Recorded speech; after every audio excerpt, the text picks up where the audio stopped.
यशोदेकडे जाण्याचा सिद्धांत का का अट्टहास?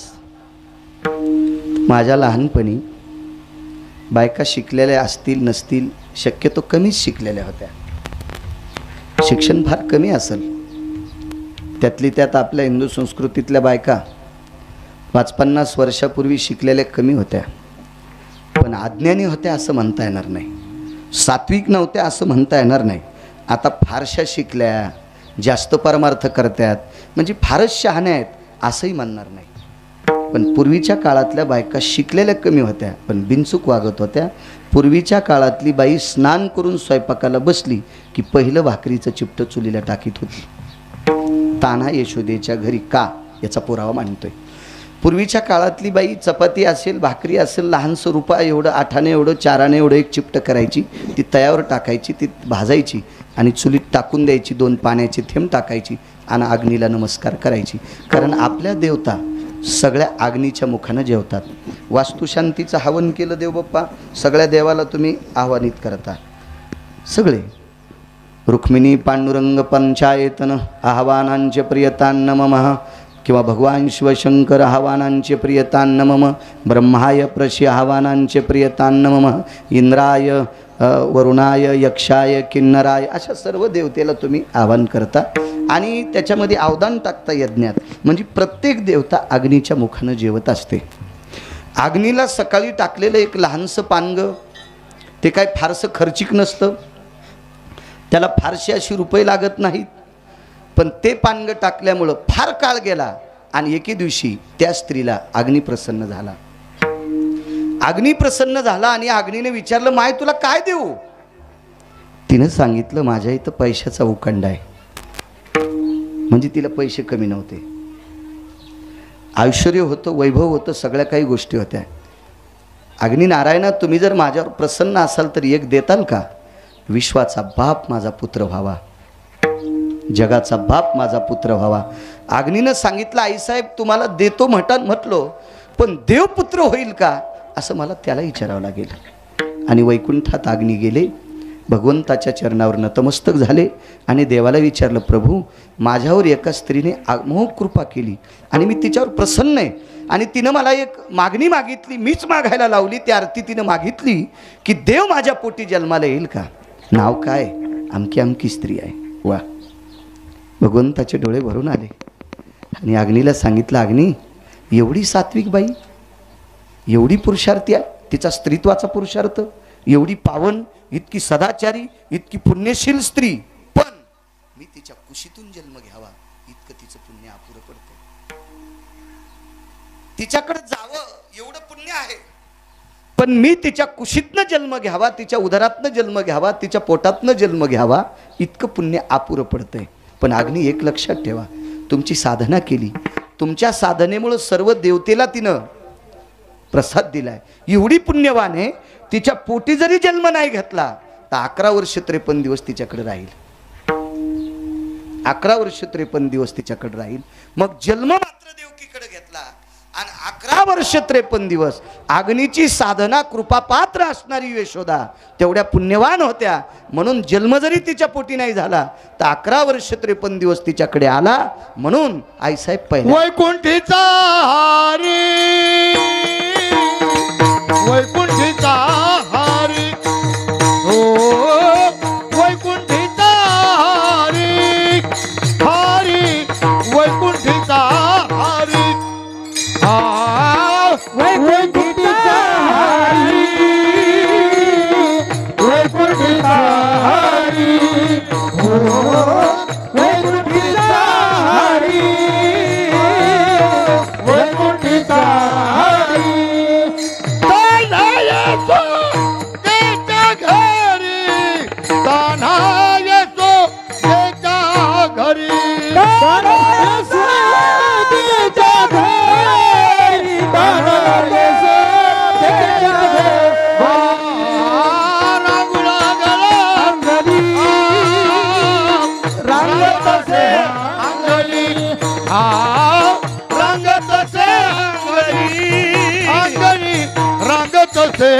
अंगणी रांगत से अंगणी, रांगत से अंगणी.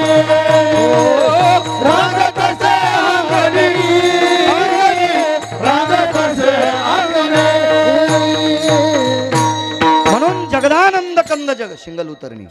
जगदानंद कंद जगतपती हा यशोदेकडे गेला. याचं कारण आहे, पुन्हा एक कारण आहे का, देव हा पवित्र ठिकाणी जात असतो आणि देव ज्या जागेवर गेला ती जागा अपवित्र करण्याचा कोणी प्रयत्न केला तर देव त्याला संपित असतो. शक्यतो देव अपवित्र जागेवर जात नसतो आणि देव एकदा पवित्र जागेवर गेला की ती पवित्र जागाच असते आणि त्या जागेवर जर कोणी नालायकपणा केला तर त्याला संपवत असतो. मात्र इतकं खरं आहे. विठाला विठाला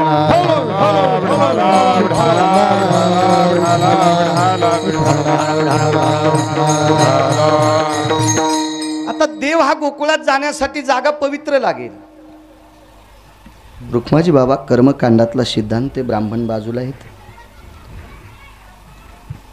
1000 क्विंटल गावरान तूप जरी जाळलं आणि गाय जर तिथं रात्रभर नाही बांधली तर वास्तुशांती सफल होत नाही, असा पुराणाचा, शास्त्राचा, वेदाचा सिद्धांत आहे, गिरगावकराचा नाही. वारकरी संप्रदायातल्या वक्त्यानं वाचून बोलायचं. पाहुणी ग्रंथ करावे कीर्तन. आधारा वाचोनी आधारा वाचोनी आधारा वाचोनी आधारा वाचोनी काय सांगसी कहाणी काय सांगसी कहाणी काय सांगसी कहाणी काय सांगसी कहाणी काय सांगसी कहाणी काय सांगसी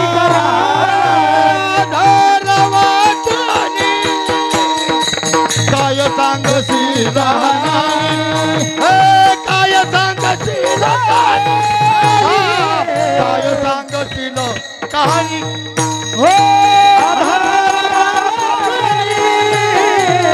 काय सांगसी कहाणी हो काय सांगसी कहाणी काय सांगसी कहाणी.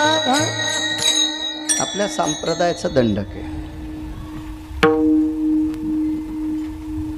महाराज एखाद्याला गाता येत असेल म्हणजे वक्ता बोलत असताना त्याचा भाव लक्षात ठेवून, अर्थदृष्टी लक्षात ठेवून त्याला स्वर लावणं हा वारकरी संप्रदायातल्या गायनकर्त्याचं काम आहे.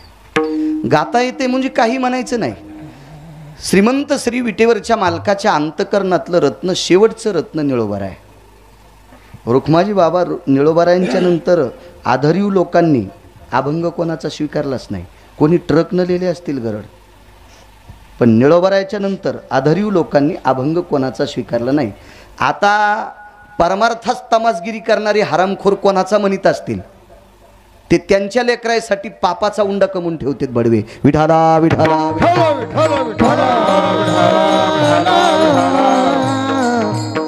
कारण माणसाने संप्रदाय कलुषित करण्याचा प्रयत्न कधीच करायचा नाही, कारण तो होत नसतो. रुक्माजी बाबा किती हायवा ट्रक माती समुद्रात टाकल्या समुद्र गढूळ होईल, होतो कधी होता नाही. समुद्र गढूळ होत नसतो. आपण किती जरी माती टाकली बहुत होत नसतो तो.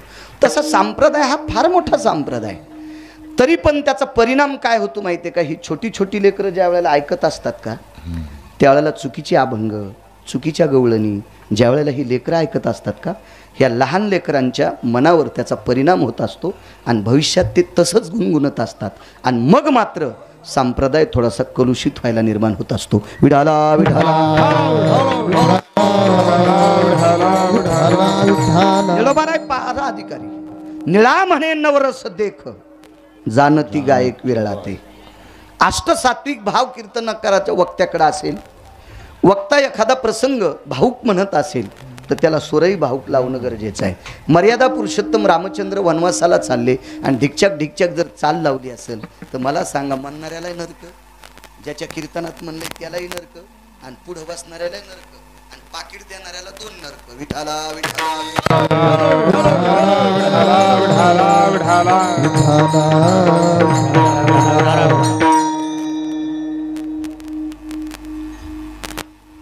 गाय ही वास्तुशा पवित्र करत असते.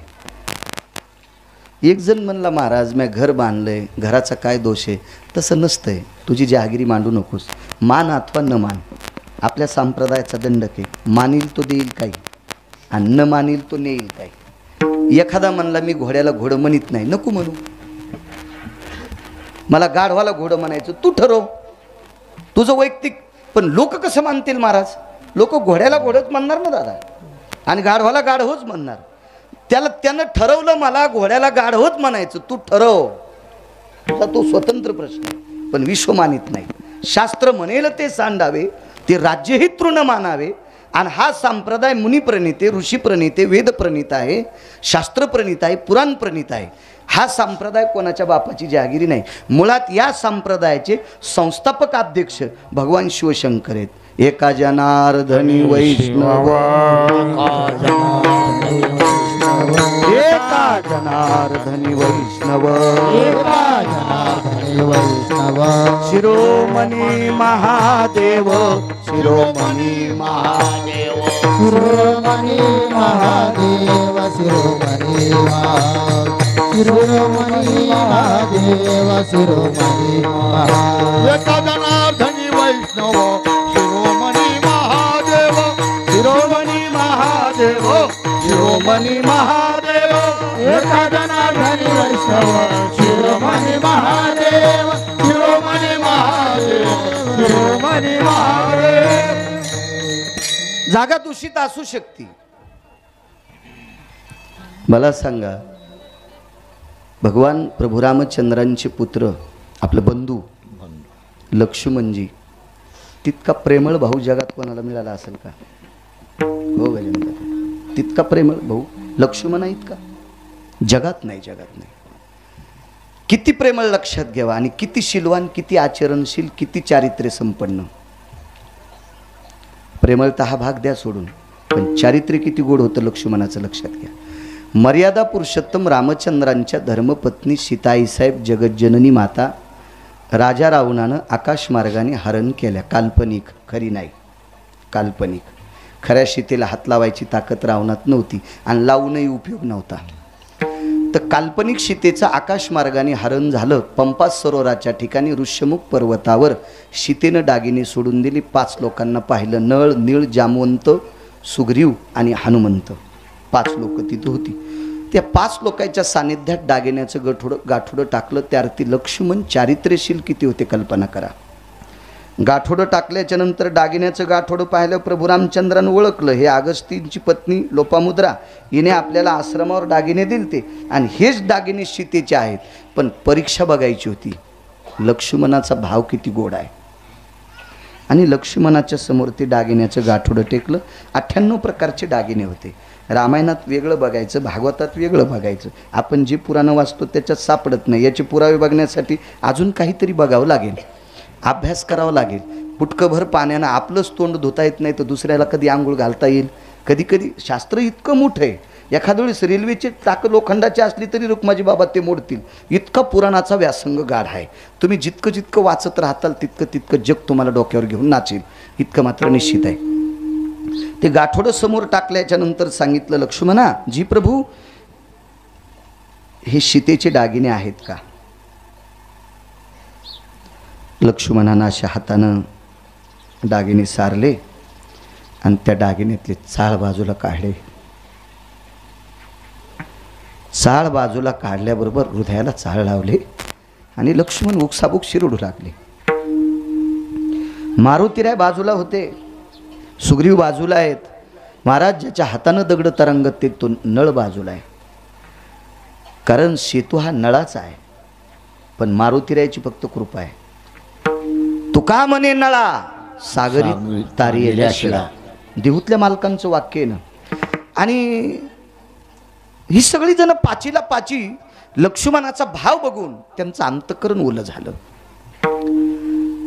आणि मर्यादा पुरुषोत्तम रामचंद्र उठले आणि लक्ष्मणाला आलिंगन दिलं. लखन, हे एकच अलंकार हृदयाला घेऊन तू का रडतो? प्रभू, हा दागिना माझ्या आईसाहेबांचा आहे, हा दागिना वहिनी साहेबांचा आहे.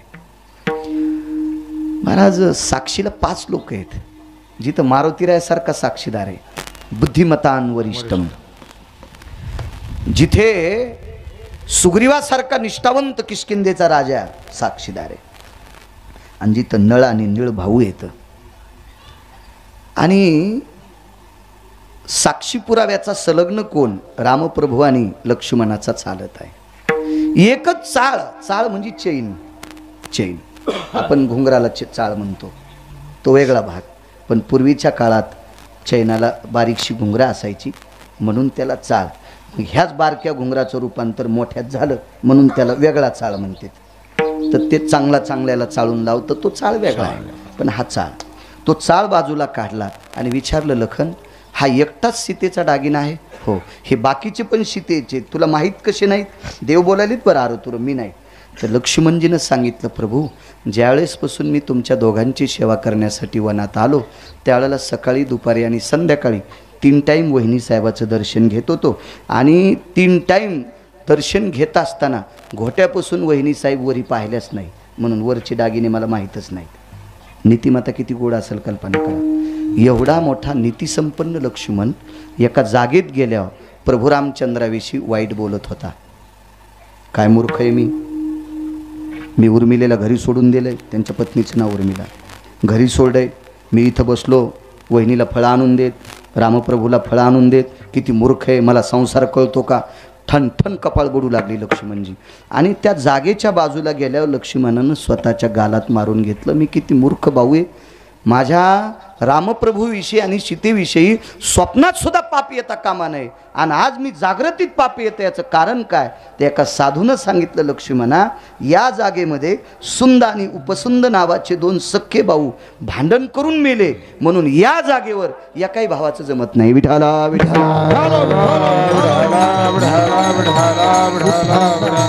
जागेतला दोष.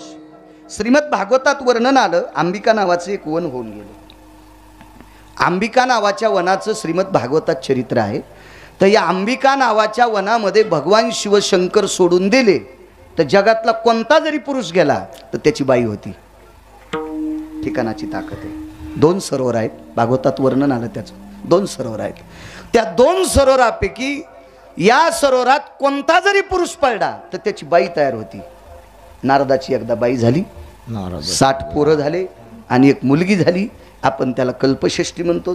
नंतर यानं नाव काढलं कपिला षष्ठी. विठाला विठाला.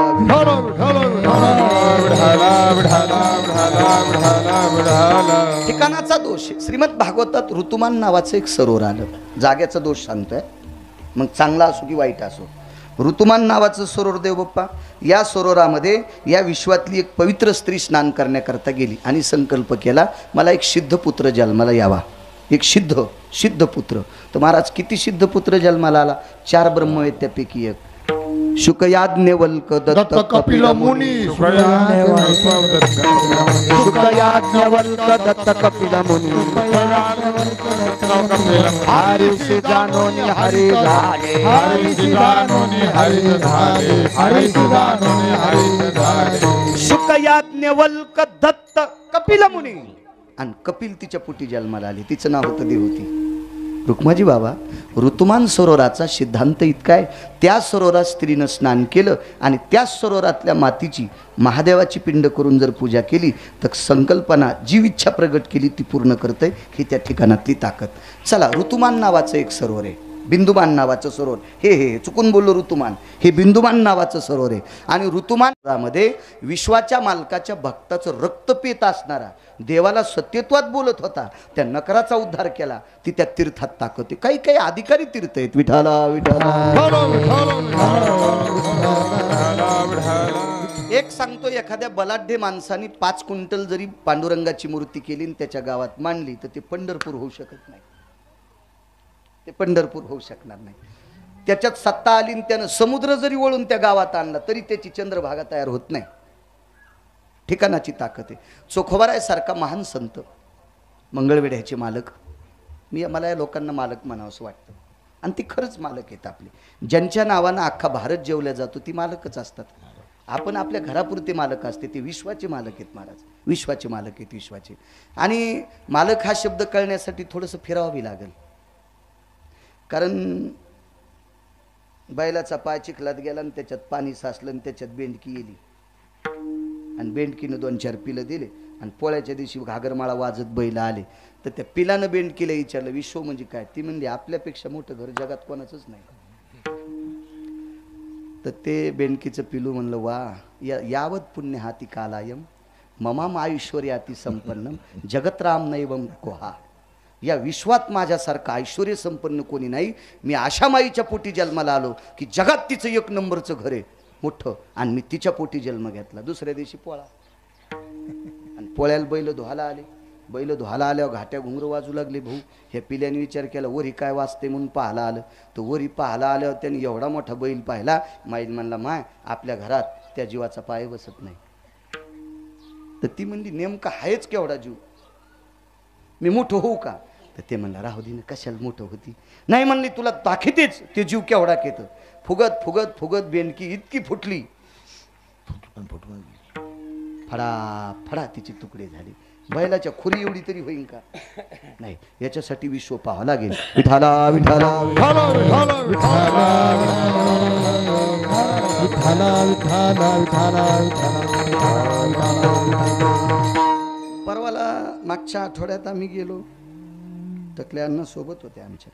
एकानं 5 पोते साखर गाळली बापाच्या पुण्यतिथीला. चांगला माणूस होता, सात्विक, पण त्याची जराशी जीभ घसरली. त्याला माहीतच नाही हे किती रगिले म्हणून. ते म्हणला महाराज मी माझ्या वडिलाच्या पुण्यतिथीला 5 क्विंटल साखर गाळली. ते म्हणला आनंदाची गोष्ट आहे, वा छान गोष्ट आहे. बापानं कमिलेली प्रॉपर्टी कोणाकडे? ते म्हणले मलाच आहे. मग तुझ्या बापाला साखर कोतवाल गाळीन का? बापाची प्रॉपर्टी तूच खाला ना. आणि ते म्हणले बरं महाराज तुम्हाला मोठेपण का वाटेन? मी म्हणलं मोठेपण वाटणारच नाही. मी फक्त 5च पोते जर कार्यक्रम पाहिला तर मी मोठं म्हणेल. मी लय मोठाले कार्यक्रम पाहिले ना. आज संध्याकाळी 111 क्विंटलाची बुंदी आहे, मग 5 पोतेवाल्याला कसा चोंबाळील? आज नारायणगडावर किती पोत्याची बुंदी? 111 पोत्याची बुंदी. मग 5 पोते त्यानं बापाच्या श्राद्धाला गाळे, काय नवलाची गोष्ट. पाकिट जरी देत असेल तर कीर्तन करायला आम्हाला का कोठ्यावरली बाई समजायला लागतो. विठाला विठाला विठाला. विश्व जोपर्यंत आपण पाहत नाहीत का तोपर्यंत आपल्याला विश्व कळत नाही. काय सांगत होतो? कीर्तन. हा जमला मेळ आता.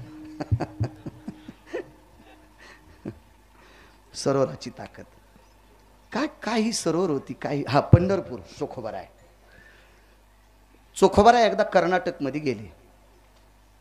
कर्नाटकमध्ये मी आता जानापूरला गेलो. कर्नाटकला फार मोठं गाव जानापूर. तिथून काही अंतरावर विश्वाच्या मालकाचं पादुका म्हणजे बिदरच्या बादशाची नगरी. तिथं नामदेवरायाचं लग्न जिथं झालं तिथून जानापूरहून जवळ आलं ते. तर बघ तिथं चोखोबारा इकडे इंद्र गेला. इंद्र हा 33 कोटी देवाचा राजा, म्हणजे 222 दिवे त्याच्या गाडीला. आम्र शुद्ध करण्यासाठी चोखोबा ठिकाणाची ताकद सांगतोय. जागा दूषित असती कोण नाही म्हणतोय. मग कर्नाटकमध्ये इंद्रनं चोखोबाराला सापडून सांगितलं महाराज माझं आम्र शुद्ध करायचं. चोखोबाराने इंद्राला नमस्कार केला. इंद्र महाराज आम्रत शुद्ध मला करता येतं, पण या जागेत करता येत नाही. मग जागा कोणती पाहिजे? त्यासाठी पंढरपूरच पाहिजे. मग चोखोबारायनं मिनिट हा शब्द रुक्माजी बाबा फार छोटा आहे. वरचं पापण खालच्या पापनाला चिटकतंय. इतक्याच टायमात रामकृष्ण हरी एकदाच म्हटले आणि इंद्राचं 5 प्रकारचं आम्र शुद्ध केलं. पण ठिकाणात ती ताकद होती, फक्त पंढरपुराच्या व्यतिरिक्त होत नव्हतं. जागेत ती ताकद. मग सात्विक असेल, दूषित असेल, पुण्यवान असेल, पावन असेल, तसं आपलं घर पुनीत होण्यासाठी एक रात्रभर गाय तिथे बांधायची. गायीचं शेण आणि गोमूत्र एका कोपऱ्यात ती फरची रिकामी ठेवायची. वास्तुपुरुषासाठी तर तुम्ही ठेवताच, तो सोन्याचा वास्तुपुरुष असतो, बळक्यात ठेवतात, तांदळात वगैरे धान्यात ठेवतात.